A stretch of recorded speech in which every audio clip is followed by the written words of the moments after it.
강신주의 감정 수업 24번째 영광 모든 이의 선망으로 타오르는 위엄. 라캉의 말대로 인간은 타인의 욕망을 욕망하는 존재다. 타인이 좋아하는 것을 좋아하고 타인이 싫어하는 것을 싫어하는 것이 인간의 욕망이라는 것이다. 그렇다면 타인이 좋아하는 것이 무엇인지를 아는 것이 중요하겠다. 여기서 해묵은 경제학 원리 하나가 중요한 역할을 한다. 바로 희소성의 원리가 그것이다. 다이아몬드가 가치가 있는 것은 그것의 희소한 광물이기 때문이다.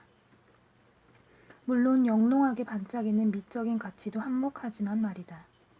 만일 내가의 조약돌처럼 지천에 다이아몬드가 널려 있다면 아무리 오색빛을 내는 다이아몬드라도 지금처럼 사람들이 욕망하는 대상이 되지는 못했을 것이다. 남자가 미녀를 좋아하는 것도 혹은 여자가 미남을 좋아하는 것도 정확히 희소성의 원리를 따른다. 미녀가 지천에 널렸거나 미남을 흔하게 볼 수 있다면 그들의 가치도 개울의 조약돌처럼 바닥을 칠 것이다. 이렇게 희소한 것을 가진 사람은 타인의 존경이나 선망의 대상이 된다. 5캐럿이나 되는 다이아몬드 목걸이를 하고 있는 여인의 도도한 얼굴을 보라. 희소한 다이아몬드 목걸이를 차고 있는 순간 그녀 자신도 희소한 여성이 되기 때문이다. 좌우지간 아무나 이런 고가의 목걸이를 할 수는 없으니까 말이다. 이건 모든 분야에서 관철되는 현상이다. 정치권에서 국회의원보다 대통령의 자리를 더 탐내는 것도 대통령은 딱 한 명뿐이기 때문이고, 출판계에서 베스트셀러 순위에 목을 매는 것은 베스트셀러 1위가 너무나 희소한 타이틀이기 때문이다. 그렇다면 바다에서는, 그러니까 어부의 세계에서는 어떨까? 잡기 힘들 정도로 거대한 물고기를 잡은 어부가 희소성을 거머쥐는 것이다. 한 번 보기도 힘든 희소한 물고기를 잡는 순간 어부 그 자신도 희소한 존재가 될 테니까 말이다. 여기 한때 존경받던 어부가 있다. 그의 놀라운 낚시 기술은 찬탄의 대상이었고 당연히 자식들을 훌륭한 어부로 키우려는 부모들은 앞다투어 그에게 자신의 자식을 맡겼었다. 그의 곁에서 함께 낚시를 하면서 그보다 더 훌륭하고 존경받는 어부가 되기를 바라면서 말이다. 그렇지만 노쇠해서 그런지 이제 그는 바다에 나가 아무것도 잡지 못하고 빈배로 돌아오기 일쑤였다. 항구를 나갈 때나 항구로 돌아올 때 그를 맞이하던 항구 사람들이 사라진 지 오래다. 누구도 그가 언제 배를 타고 나갔는지 혹은 언제 돌아왔는지 관심도 없다. 설상가상 그를 마지막까지 따르던 소년도 그의 곁을 떠나고 만다. 바다에 나가 허탕을 치고 돌아오는 경우가 많은 늙은 어부에게서 무엇이 배울 것이 있어 자식을 맡기겠는가. 더 이상 지체할 수가 없다. 이제 혼자서라도 이 세상 누구도 보지 못한 대어를 잡아야 한다. 더 늦었다가는 잃어버린 영광을 되찾을 기회마저도 사라질 것이다. 어부는 자신이 점점 더 어부가 아니라 노인이 되어 간다는 걸 느끼고 있었으니까. 도대체 영광이란 어떤 감정이기에 노인의 자신의 노쇠함을 무릅쓰고 험한 바다로 내몰게 되었던 것일까? 스피노자의 도움을 받아보자. 그는 약간은 비장한 어조로 영광의 감정을 이야기하고 있다. 영광은 우리가 타인이 칭찬할 거라고 상상하는 우리 자신의 어떤 행동의 관념을 동반하는 기쁨이다. 내가 한 어떤 행동으로 인해 타인의 칭찬을 들었을 때 우리가 느끼는 감정이 바로 영광이다. 물론 우리의 행동은 아무나 따라할 수 없는 영웅적이고 초인적인 것이어야만 한다. 한마디로 희소한 행동이어야 할 것이다. 오직 그럴 때에만 우리의 행동은 타인들로부터 찬양을 받을 수 있다. 늙은 어부에게서 그것은 가장 거대한 고기를 잡았을 때만 가능한 것이다. 해밍웨이에게 노벨상을 안겨주었던 걸작 노인과 바다는 영광의 뒤안길에서 한 번만이라도 다시 그 영광을 되찾고 싶었던 어느 늙은 어부의 인간적인, 너무나 인간적인 서글픈 이야기를 담고 있다.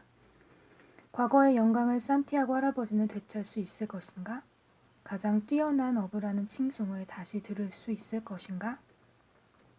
마침내 멕시코만의 깊고 짙은 바다에 떨어지려는 낙조를 배경으로 지금까지 한 번도 본 적이 없는 거대한 물고기를 잡으려는 어느 늙은 어부의 고독한 사투가 시작된다. 마침내 그의 낚싯대에는 그가 이전까지 보지 못했던 거대한 청새치가 걸려들게 되었으니까. 제기랄, 고기놈이 저렇게 큰 줄은 미처 몰랐는걸. 하지만 난 저놈을 꼭 죽이고 말 테야. 아무리 크고 아무리 멋진 놈이라도 말이지. 그가 다시 말했다.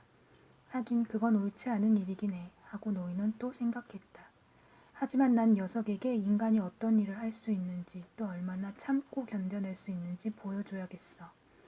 나는 그 아이한테 내가 별난 늙은이라고 말했지. 지금이야말로 그 말을 입증해 보일 때야. 노인이 말했다.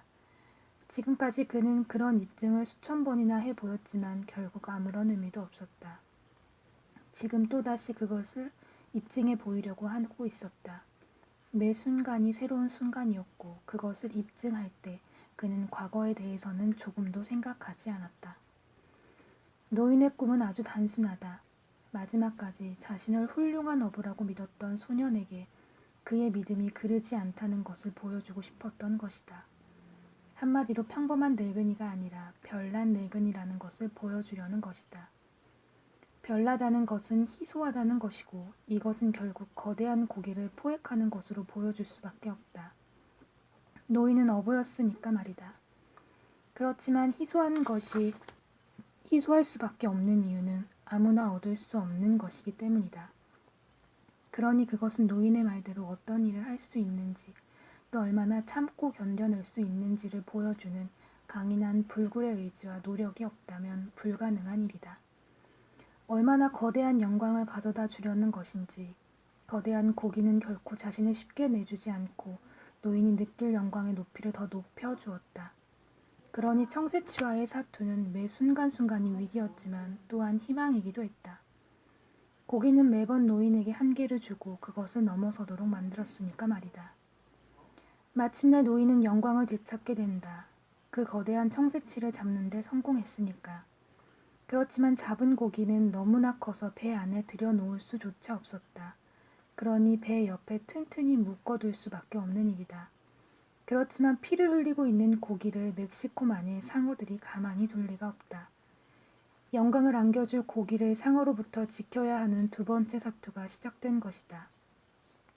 처절한 사투 끝에 항구로 돌아온 노인에게는 상처뿐인 영광만 남게 된다.